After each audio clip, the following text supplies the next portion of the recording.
Graças a Deus. A paz do Senhor, meus amados irmãos. Meus amados irmãos, nós estamos em uma série de mensagens sobre o livro de Efésios, e essa série se chama Raízes. E nós iremos meditar em mais uma mensagem, e o título dessa mensagem é Seja Cheio do Espírito. Se você estiver com a sua Bíblia, português ou inglês, faça uso de sua Bíblia, abrindo no livro de Efésios, capítulo 5,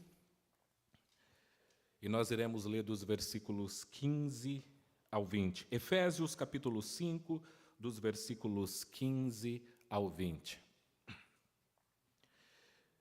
Eu estou fazendo a leitura a partir da Nova Versão Internacional, que diz assim: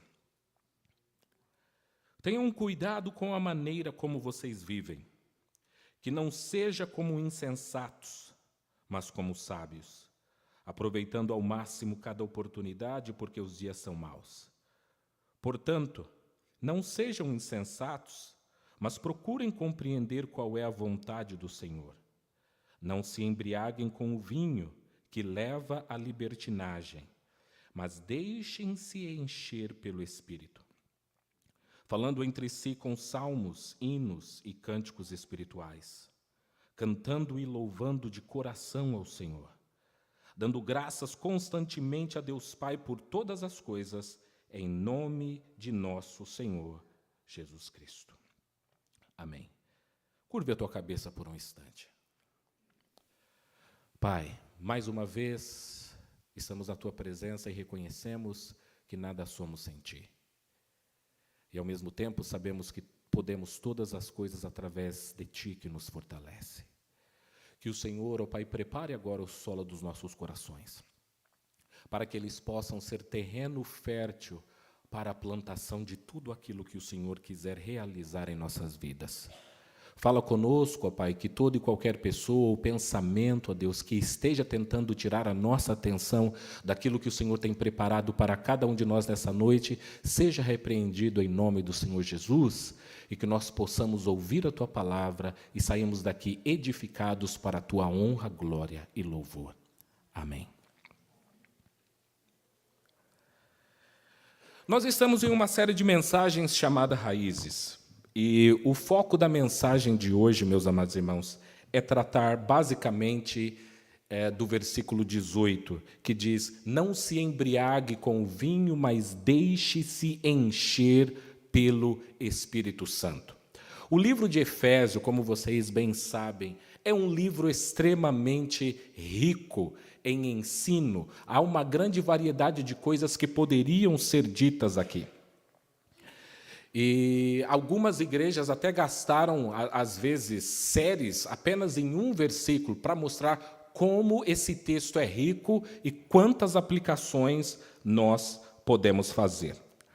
Mas eu irei me ater basicamente ao ensino e às implicações do versículo 18.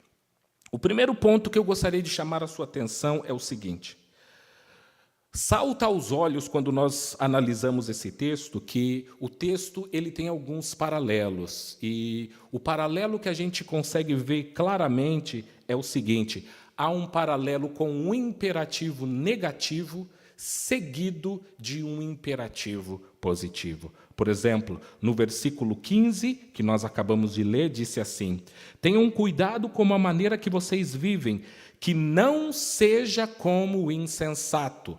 Que não seja como o insensato, o imperativo negativo. Não seja insensato.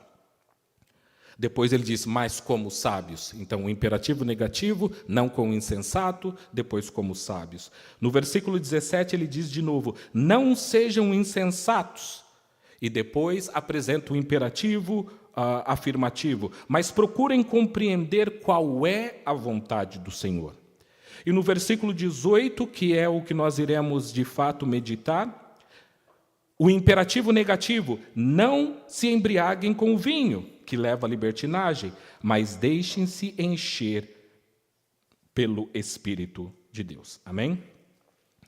Então, o nosso primeiro ponto é: não seja cheio de vinho, ou não se embriague. Esse ponto será naturalmente o mais curto do texto, porque nós queremos gastar mais tempo naquilo que Paulo apresentou de maneira propositiva e não negativa. Eu gostaria de traçar alguns pontos que são extremamente importantes. O primeiro ponto é: não existe na Bíblia nenhuma passagem que diz que ingerir álcool seja pecado. Não existe essa passagem na Bíblia. Porém, a Bíblia possui vários outros textos que diz de maneira clara e nítida que embriagar-se é pecado. Então, nós precisamos ter essa nuance. Não é errado uma pessoa ingerir álcool. O que é errado é a pessoa ingerir álcool ao ponto de embriaguez. O segundo ponto que eu gostaria de mostrar aqui é que a Bíblia tem uma série de versículos que falam sobre o vinho de maneira positiva. Mas como esse texto que eu estou lendo agora, a Bíblia também tem vários textos que falam do vinho de maneira negativa. E de mesma sorte, nós temos uma tendência a escolher lados. A pessoa que geralmente gosta de beber, ele fala, não, pode beber. Tem aqueles cristãos que foram ensinados que não podem beber. Então, às vezes, pode acontecer que grupos de cristãos façam uso de versículos, porque existem versículos que apoiam os dois lados. E existem estudos, inúmeros estudos, pessoas tentando provar que o nível de álcool utilizado nas bebidas na época de Jesus era diferente da de hoje, existem pessoas dizendo não, é o mesmo. O ponto aqui para nós não é isso, o ponto é: tudo me é lícito, mas nem tudo me convém. Tudo me é lícito, mas eu não me deixarei dominar por nenhuma dessas coisas.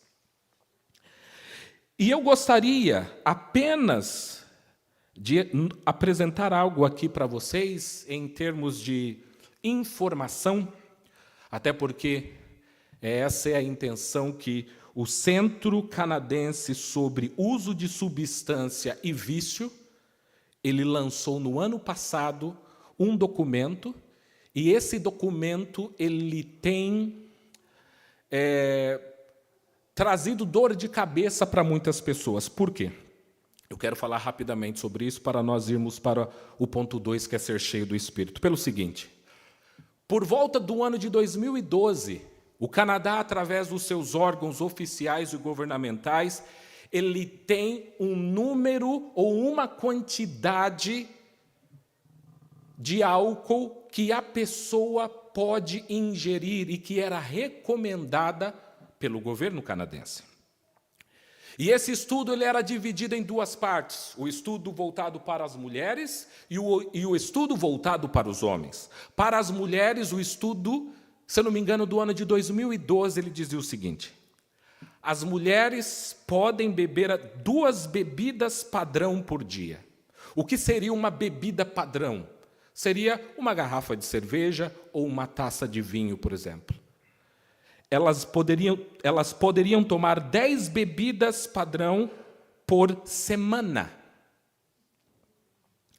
3 bebidas padrão em ocasiões especiais e evitar beber em determinados dias. Ou seja, uma pessoa que bebesse, por exemplo, 2 garrafinhas de cerveja de segunda a segunda, ela seria considerada uma pessoa com problemas alcoólicos, porque ela teria que ser 10 dias, ou seja, pelo menos 2 dias, vamos colocar assim de maneira mais prática, sábado e domingo, a pessoa, no caso a mulher, não deveria beber. Para os homens, é bem parecido, mudou apenas o seguinte: o homem deveria beber 3 bebidas padrão por dia, 15 bebidas padrão por semana, 4 bebidas em ocasiões especiais e, da mesma maneira com as mulheres, evitar beber em determinados dias. E esses dados eram os dados que eram apresentados pelos órgãos governamentais em se tratando sobre o uso de álcool e alcoolismo, enfim. Mas, no ano passado, surgiu um novo estudo que mostrou que, na verdade, esse estudo anterior estava totalmente equivocado. E eles colocaram o seguinte: o indicado agora para o canadense é 0 bebidas padrão por semana.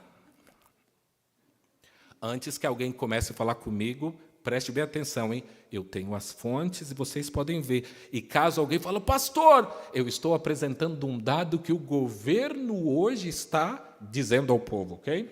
0 bebidas padrão por semana. Não ingerir álcool tem benefícios, incluindo melhor saúde e melhor sono.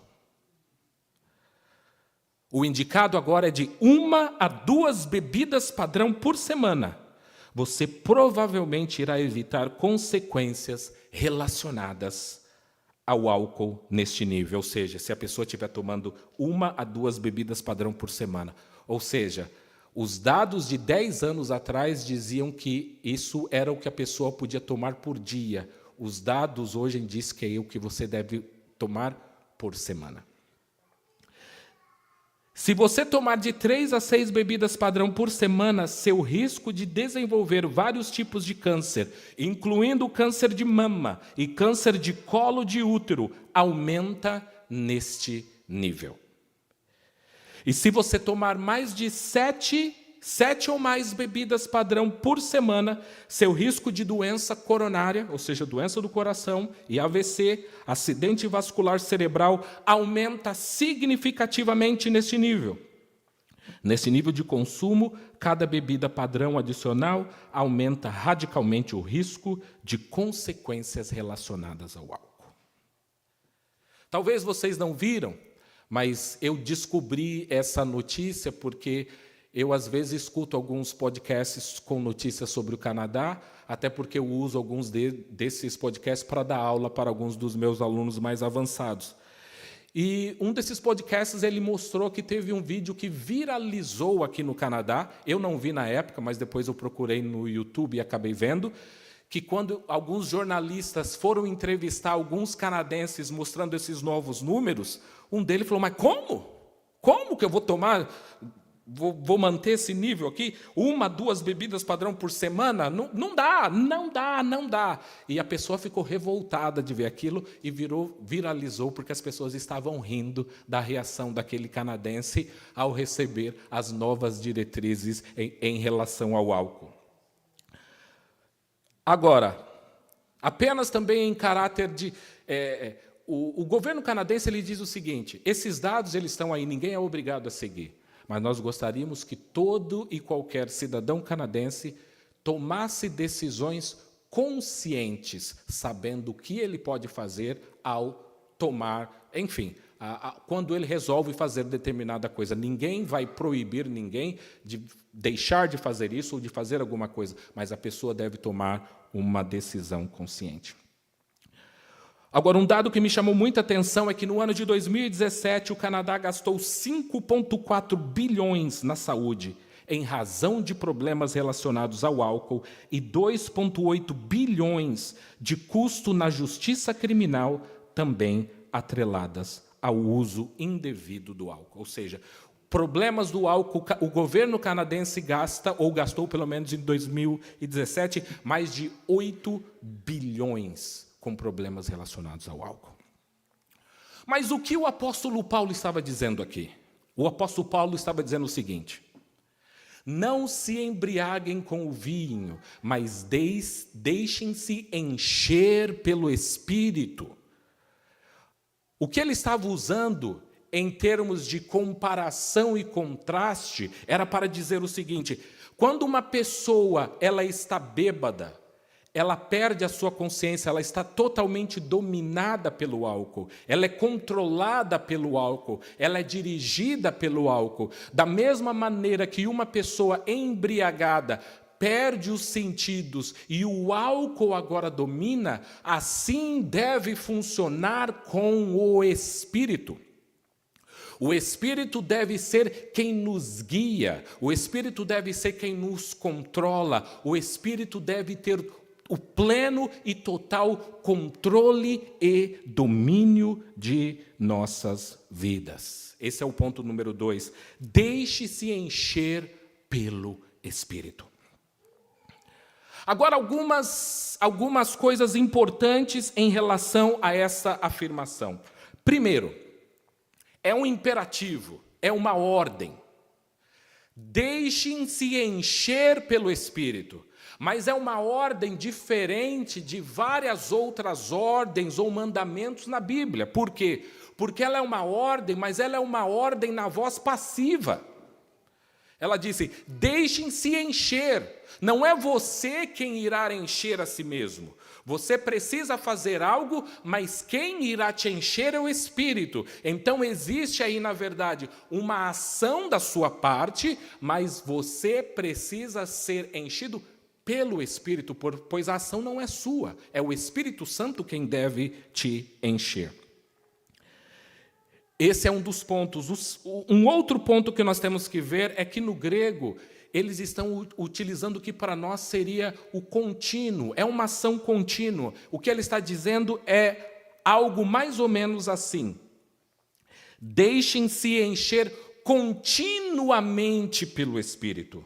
Ou sejam continuamente cheios do Espírito. Não é uma ação de uma única vez. Olha, fui cheio do Espírito, então qual é o próximo passo? Não. Ser cheio do Espírito é, uma vez que você é cheio do Espírito, você precisa estar continuamente mantendo aquele nível de plenitude do Espírito na sua vida. É uma ação cotidiana, da mesma maneira que você come e bebe todos os dias, ou você dorme todos os dias, encher-se do Espírito é algo que você deve fazer a todo o momento. Nós temos, por exemplo, a oração do Pai Nosso. A oração do Pai Nosso nós dizemos, o pão nosso de cada dia dá-nos hoje, dá-nos o pão nosso. Mas quando nós pedimos a Deus para Ele nos dar ou conceder o pão, nós não esperamos que o pão venha da padaria ou do supermercado para as nossas mesas. Nós temos que trabalhar. O mesmo vale para a ação do Espírito. Nós devemos deixar que o Espírito tome o controle das nossas vidas. O apóstolo Paulo, ele apresentou na carta aos Efésios e também na carta aos Tessalonicenses dois imperativos negativos também falando sobre o Espírito. Nós vimos isso numa pregação sobre Efésios capítulo 4, onde Efésios 4:30, o texto diz assim: não entristeçais o Espírito. Ou seja, é possível que eu e você entristecemos o Espírito. Ele disse, não faça isso. No contexto em que ele disse o seguinte: e não entristeçais o Espírito Santo de Deus, no quais estáis selados para o dia da redenção. Toda amargura, ira, cólera, gritaria e blasfêmias e toda malícia seja tirada de entre vós. Antes, sede uns para com os outros benignos, misericordiosos, perdoando-vos uns aos outros, como também Deus vos perdoou em Cristo. No texto ele diz o seguinte: toda e qualquer vez que eu e você permitimos que a amargura ou a ira nos domine ou venha sobre nós, nós estamos entristecendo o Espírito Santo. E ao entristecer ao Espírito Santo, é como se nós estivéssemos impedindo que ele chegasse ao nível máximo, superior em nossas vidas, e nós não agimos 100% como deveríamos agir se estivéssemos totalmente controlados ou dominados pelo Espírito Santo de Deus. Ele disse, toda cólera, gritaria, blasfêmias, malícia. Toda vez que qualquer pessoa age com malícia contra alguém, ele está entristecendo o Espírito Santo de Deus. Então veja que existem ações que nós não devemos fazer, que são ações imperativos negativos. Não entristeça o Espírito Santo ao agir dessa maneira. O mesmo apóstolo Paulo, agora numa carta diferente, 1 de Tessalonicenses 5,19, ele vai usar uma outra expressão, ele vai dizer o seguinte: não extingais o Espírito. E o termo aqui, ele é muito usado para descrever um contexto de fogo, ou seja, a pessoa está apagando o fogo, não extingue o fogo. O Espírito, então, é apresentado como se ele fosse fogo, uma chama, e que eu e você, com determinados comportamentos, pensamentos, práticas, que não convém com a palavra de Deus, ao agirmos assim, é como se nós estivéssemos ali com algo apagando o fogo do Espírito Santo em nossas vidas. Mas ainda temos imperativos positivos, propositivos. O texto diz assim: nós devemos falar entre nós, entre si, com salmos, hinos e cânticos espirituais, cantando e louvando de coração ao Senhor, dando graças constantemente a Deus Pai por todas as coisas, em nome de nosso Senhor Jesus Cristo. Então veja, falando entre si com salmos, hinos, cânticos espirituais. Quando nós estamos fazendo uso de salmos, quando nós estamos cantando ou entoando hinos, quando espirituais, cantando e louvando, nós estamos nos enchendo do Espírito Santo de Deus. Mas, naturalmente, meus amados irmãos, essas não são as únicas coisas que nós devemos fazer. E a Bíblia tem uma série de orientações do que nós deveríamos fazer, e eu não posso apresentar todas elas. Eu escolhi algumas que eu considerei principais para a nossa reflexão. Primeira coisa, meditar na palavra de Deus diariamente. Diariamente.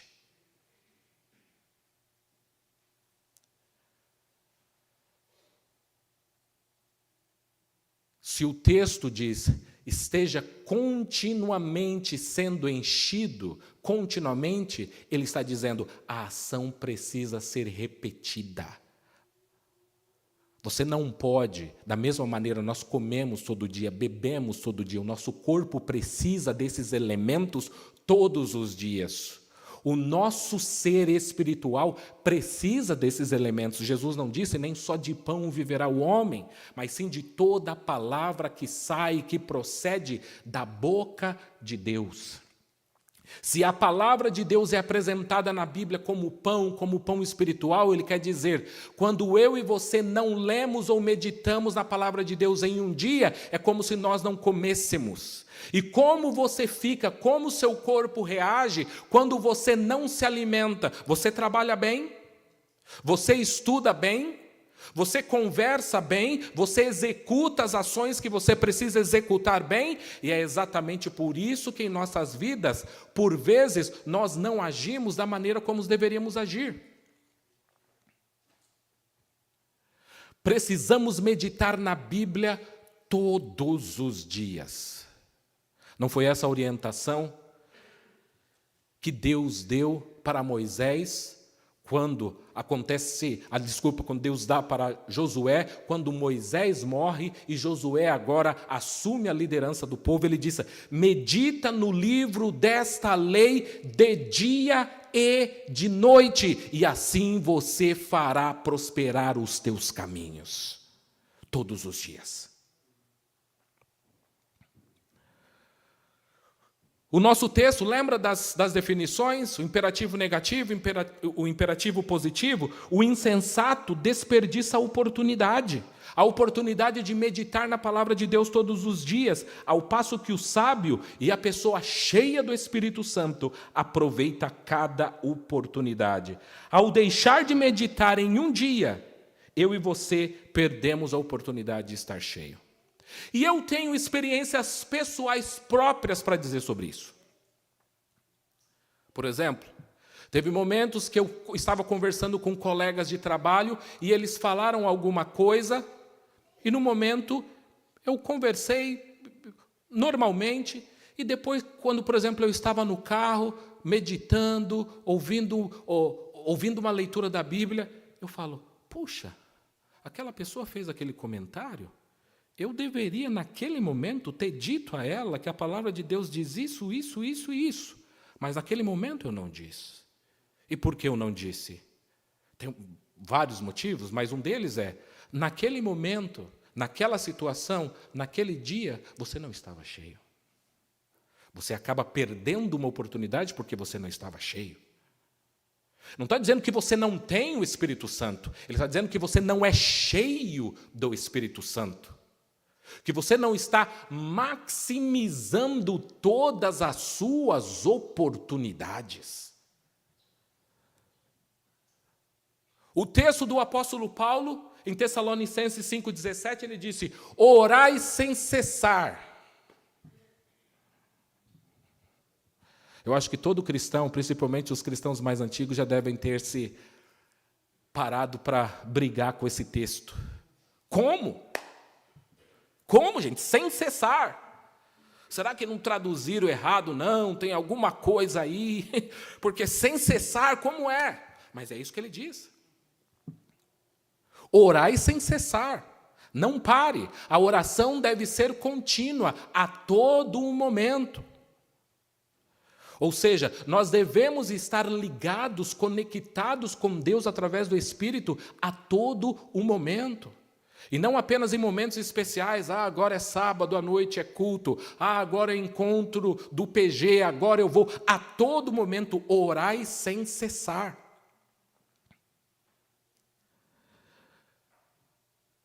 O insensato, ele não acha que ele deve orar sem cessar a todo momento. Mas o texto está dizendo, o sábio, aquele que é cheio, ele sabe que ele precisa orar sem cessar. Terceiro, não deixe de congregar. Texto de Hebreus. Ele diz, não deixe de participar dessa assembleia coletiva.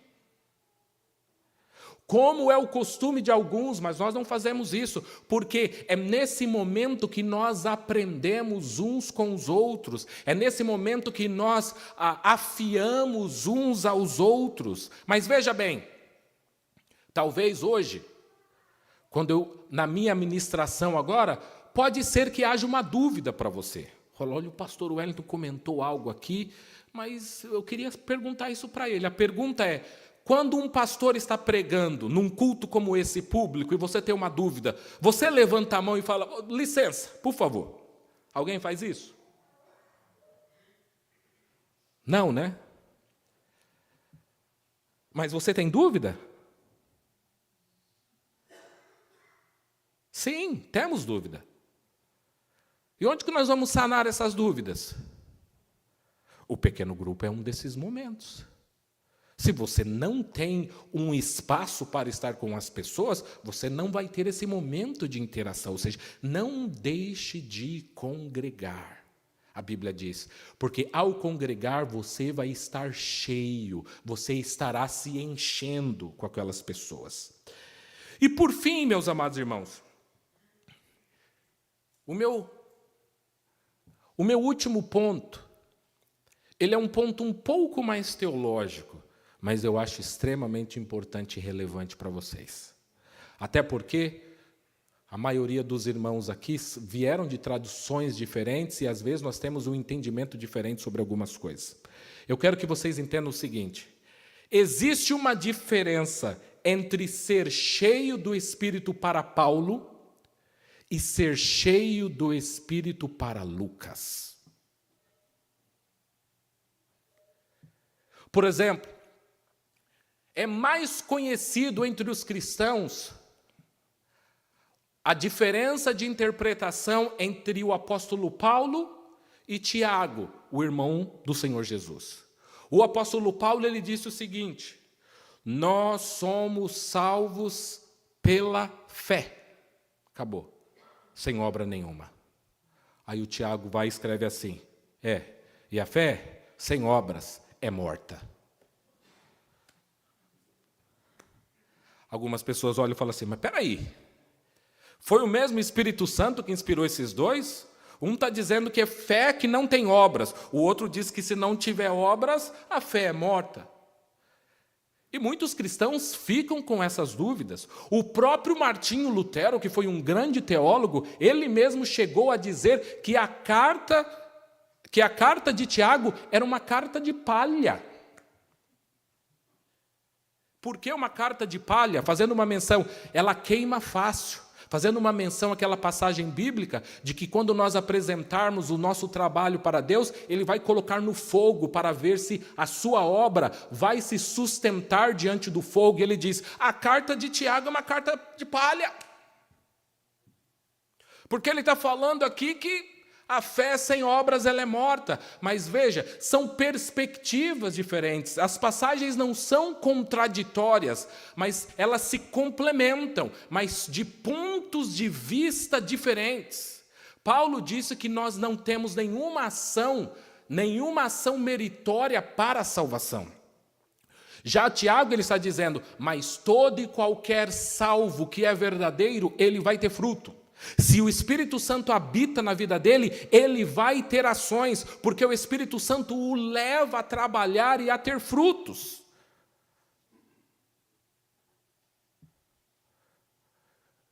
E o que talvez a maioria dos cristãos não conheçam é que nós temos uma tendência de, às vezes, ler algumas passagens escritas por autores diferentes, usando uma lente de interpretação de outro autor. E eu vou explicar aqui para vocês. Por exemplo,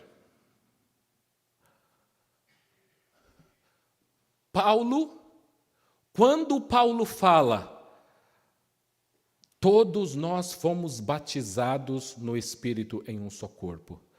Paulo está falando de regeneração, novo nascimento.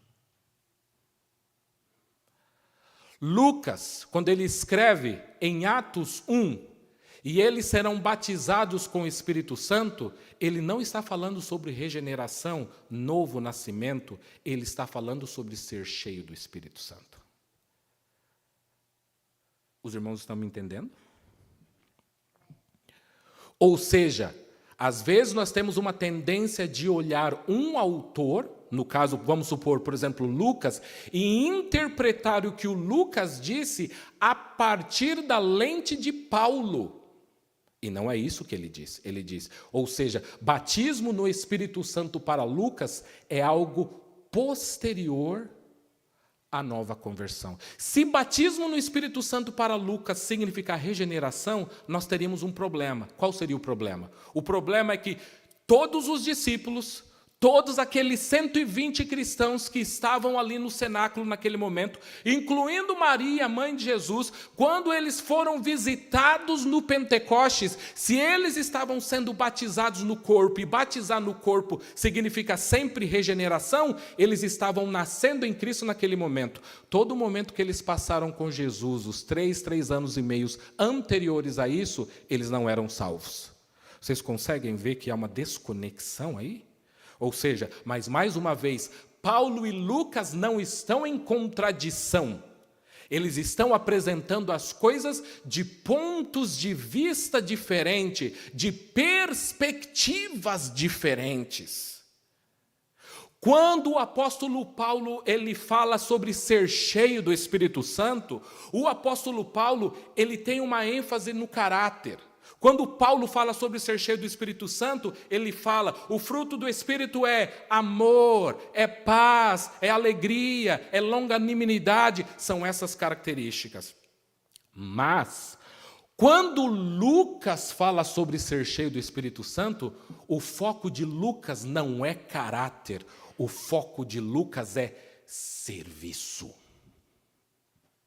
Serviço. Como assim, pastor, serviço? Ele disse, o ser cheio do Espírito Santo é o Espírito Santo te reveste para você fazer algo para o reino de Deus. Da mesma maneira que o Tiago falou que a fé sem obras é morte, ele vai dizer, para Lucas, ser cheio do Espírito Santo é receber uma capacitação para que você possa trabalhar para Deus. Aqui eu quero mencionar algumas coisas para vocês verem essa diferença. Em Lucas 1, quando a Bíblia ela fala, por exemplo, da gravidez de João Batista, o texto vai dizer assim: esse menino será cheio do Espírito Santo mesmo desde o ventre. E ele foi cheio do Espírito Santo desde o ventre. E quando ele nasceu, o que ele foi fazer? Ele foi preparar o caminho para o Senhor. Ou seja, o ser cheio eu sou cheio porque eu preciso preparar o caminho do Senhor. Eu estou recebendo a plenitude do Espírito Santo de Deus, que me capacita agora a realizar a função que o Espírito Santo de Deus quer que eu realize aqui, que é preparar o caminho do Senhor. Por exemplo, quando Isabel ouviu Maria, a mãe do nosso Senhor e Salvador Jesus Cristo, ela foi cheia do Espírito Santo, e o texto diz, quando ela foi cheia do Espírito Santo, ela foi levada a louvar. Então comecem a ver a ênfase lucana, o ser cheio você faz água. O João Batista foi cheio, preparou o caminho, a Isabel foi cheia, agora ela louvou o Senhor. João Batista, lembra, ficou mudo quando ele não acreditou na profecia. Quando o filho dele nasce, ele dá um nome para o filho dele, ele começa a falar. A Bíblia diz que naquele momento ele foi cheio do Espírito Santo de Deus, e logo depois que ele foi cheio, o que ele fez? Ele profetizou. Os irmãos conseguem entender? Em Atos capítulo 2, um texto conhecidíssimo dos irmãos, as pessoas foram cheias do Espírito Santo, começaram a falar em novas línguas, e o que aconteceu com aquelas pessoas? Elas saíram testemunhando de Deus para onde elas estavam indo, ou seja, o ser cheio era uma capacitação para o serviço. Em Atos capítulo 4 diz que os cristãos foram cheios do Espírito Santo de Deus, e o que eles fizeram? Eles continuaram a pregar a palavra de Deus com ousadia. Até as coisas que às vezes nós dividimos entre sagrado e não sagrado, não existiam na igreja primitiva. Por exemplo, no capítulo 6 do livro de Atos, quando existe um problema entre os judeus de fala grega e os judeus de fala aramaica, eles não se entendiam, e eles foram até os apóstolos e disseram: nós não entendemos, tem famílias que recebem mais comida e outras famílias que passam fome. Os apóstolos reuniram e falaram o seguinte: escolham 7 homens cheios do Espírito Santo e sabedoria. O quê? Para separar e dividir a comida na igreja. Veja, tem uma ação. O ser cheio do Espírito Santo era ser cheio do Espírito Santo para resolver aquele problema. Ou seja, tudo para o cristão, ele deveria resolver, ter a sua vida guiada por essa plenitude do Espírito Santo de Deus, que é apresentada por Paulo aqui como ser cheio do Espírito de Deus.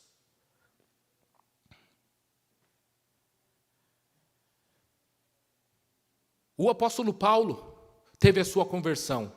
A Bíblia diz que Deus ele fala com Ananias e diz: vá até a rua direita, porque tem um homem lá, ele está cego, você precisa orar e impor as suas mãos para ele. Para que ele seja o quê? Para que ele seja cheio do Espírito Santo de Deus. E depois que o apóstolo Paulo foi cheio do Espírito Santo de Deus, o resto é história. Cheio do Espírito Santo de Deus, e ele começou a trabalhar. A Bíblia diz que Estevão, o primeiro mártir, ele estava cheio do Espírito Santo de Deus quando ele pregou, e ele estava cheio do Espírito Santo de Deus quando ele morreu. Cheio do Espírito Santo até mesmo na morte. Eu comento com algumas pessoas que toda vez que eu menciono essa passagem, ela sempre me abala muito, porque Estevão foi capaz de imitar Jesus até mesmo na morte. Jesus disse: Pai, perdoai-vos porque eles não sabem o que fazem. E Estevão, sendo apedrejado, mas cheio do Espírito Santo, ele fez a mesma oração dizendo: Pai, não impute sobre eles este pecado.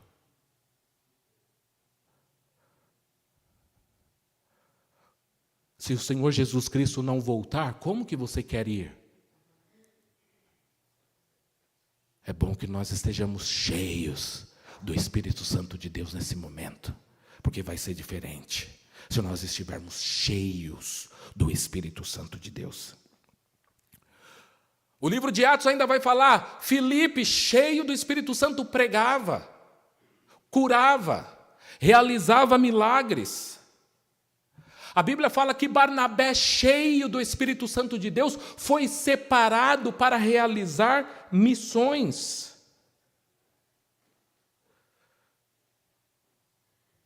A Bíblia fala no capítulo 13 de Atos, que Paulo, quando estava cheio do Espírito Santo de Deus,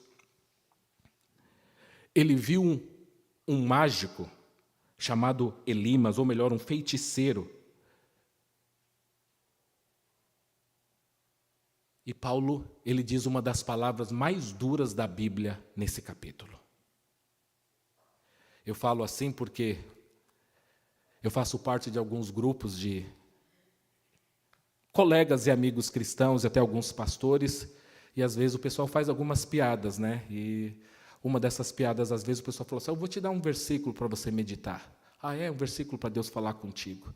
Aí, às vezes, eles brincavam citando essa passagem do apóstolo Paulo, quando ele fala com Elimas, o mágico, ele diz, ó filho do diabo, cheio de todo engano e malícia, até quando não cessarás de perverter os retos caminhos do Senhor? A pessoa lê e fala assim, essa é uma mensagem para eu meditar? Não, pelo amor de Deus. Mas quando o apóstolo Paulo disse isso, ele disse por estar cheio, e ele olha naquele homem, ele consegue perceber que existem influências que não são de Deus, e ele é sensível porque ele está cheio, e ele vai repreender aquele espírito. Meus amados irmãos, e aqui eu quero concluir. E eu quero concluir dizendo o seguinte: ser cheio do Espírito Santo é permitir que o Espírito Santo de Deus trabalhe, mas veja, não é só no caráter, não é uma coisa em detrimento de outra, é permitir que Deus trabalhe no nosso caráter, e é permitir que Deus nos use no serviço, no reino, para aquilo que eu e você fomos chamados. Quando nós estivermos cheios, ou quando nós estamos cheios, nós trabalhamos para Deus. Ah, mas por quê? Ah, hoje eu estou cansado. Ah, hoje eu não estou afim. Hoje tem jogo do Corinthians, Leandrinho. Brincadeiras à parte, o que ele quer dizer? Quando o Espírito Santo de Deus te domina, te controla, é o que o apóstolo Paulo fala, não mais vivo eu, mas o Espírito em mim. Não mais eu vivo, mas Cristo vive em mim. Você consegue ver a diferença? Ou seja, nós estamos na plenitude. Portanto, meus amados irmãos, não confundam, para dizer, o pastor disse que quem não é cheio, eu não disse que você não tem o Espírito Santo, mas biblicamente, ser cheio do Espírito Santo é uma ação contínua, posterior ao seu novo nascimento. Vocês já viram uma pessoa bêbada? Acredito que já, né? Depois de algumas horas ou um dia, aquela pessoa continua bêbada? Não. Se ela quiser ficar bêbada, o que ela tem que fazer? Tem que beber mais, para ela ficar bêbada. O contraste, a comparação é a mesma. Hoje eu li muito, prestei atenção no culto. O de hoje foi para hoje, meus amados irmãos. Amanhã, para você continuar cheio amanhã, faça o seu serviço de amanhã na manhã. Ah, e no domingo? No domingo é diferente. E na segunda? Diferente. E na terça? Diferente. Quando eu e você deixamos de fazer isso, temos o Espírito, mas não estamos sendo usados em todo o potencial que Deus tem para mim e para você. Curve a tua cabeça.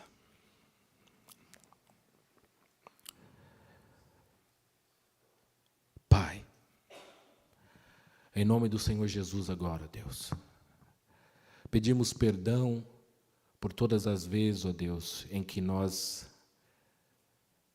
entristecemos o Teu Espírito. Pedimos perdão a Deus agora pelas vezes que nós extinguimos o Teu Espírito Santo. Pedimos perdão também pelas vezes que nós não obedecemos os mandamentos que sabemos que devemos obedecer, como meditar na Tua palavra de dia e de noite, orar sem cessar e congregar, estar com os nossos irmãos. Mas sabemos que o Senhor é um Deus benigno, misericordioso, que o Senhor é um Deus perdoador. Sabemos, ó Pai, que o Teu amor, ó Pai, a Tua graça para conosco é infinito, ó Deus. E agora pedimos, ó Deus, que o Senhor trabalhe em nós, opere em nós, ó Pai. De maneira que haja cada vez menos de nós, ó Pai. Ser cheio do Espírito é isso. É menos do Wellington, mais do Teu Espírito. Menos de cada um de nós e mais do Teu Espírito, ó Deus. E que nós possamos assim viver, ó Pai. E ao assim viver, ó Pai, que nós possamos impactar e fazer discípulos para que eles também vivam assim, ó Pai. E que assim nós possamos cumprir, ó Pai, os Teus mandamentos para cada um de nós. Pai, que a igreja Joy aqui em Hamilton, que a igreja Joy, ó Pai, em St. Catharines, seja cheia de homens e mulheres cheios do Teu Espírito, ó Pai. Todos os dias, 7 dias da semana, 30 dias por mês, em todo dia do ano, que nós sejamos pessoas cheias do Espírito, ó Deus, para que nós possamos impactar, ó Deus, essa província, essa nação e o mundo, ó Pai, mas que nós possamos, ó Pai, fazer aquilo que o Senhor pede para que façamos, ó Pai, não entristecendo o Teu Espírito, não extinguindo o Teu Espírito, ó Pai, e permitindo que sejamos cheios. Pai, em nome do Senhor Jesus, que nós possamos aproveitar cada oportunidade, sendo cheio do Espírito Santo, para cumprirmos a Tua vontade, em nome do Senhor Jesus. Amém.